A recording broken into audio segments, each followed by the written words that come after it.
Daniel had just moved into a small, isolated house at the edge of the woods. A peaceful place, or so he thought. The house was old, with wooden floors that creaked under every step and walls so thin he could hear the wind whisper through them on cold nights. But there was one thing Daniel couldn't explain. Every night, at exactly 3:07 a.m., he would wake up, not from a dream, but from a sound. A faint, rhythmic knocking. It came from inside his bedroom. At first, he thought it was the wooden walls adjusting to the cold. But as the nights passed, the sound grew sharper and clearer. It was always coming from the same place. The closet, a small, old wooden door with a rusty handle that never quite shut properly. Curiosity turned into fear when he realized the knocking only started when the lights were off, and it always stopped the moment he turned them on. One night, fed up and half asleep, Daniel did something he will regret forever. Lying in bed, staring into the pitch-black room, he whispered, "Who's there?" Silence. But from the closet, the faintest voice answered back, "Let me in." He froze.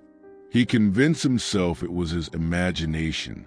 But the next morning, when he checked his phone, he saw the recording app had captured everything. When he played it back, the voice was even clearer, and this time, it ended with soft breathing, as if something was standing right next to his bed. Terrified, Daniel contacted a local priest who specialized in old cases, stories the church didn't like to document. The priest came to the house and, without even stepping inside, looked at the door and asked, "You answered, didn't you?" Daniel nodded. The priest explained that certain beings cannot enter unless invited, but the moment you acknowledge them, the rules change. The knocking wasn't haunting. It was a demon playing a game.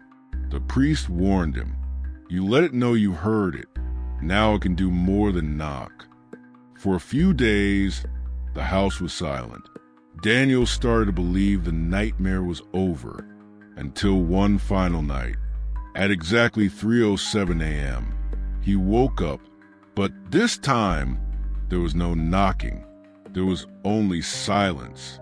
When he turned his head toward the closet, the door was open, wide open. On the floor, something had been dragged. Faint, dark stains stretched from the closet to the edge of his bed, and on the pillow beside him, written in ash, was a message. "You let me in. I've been here all along."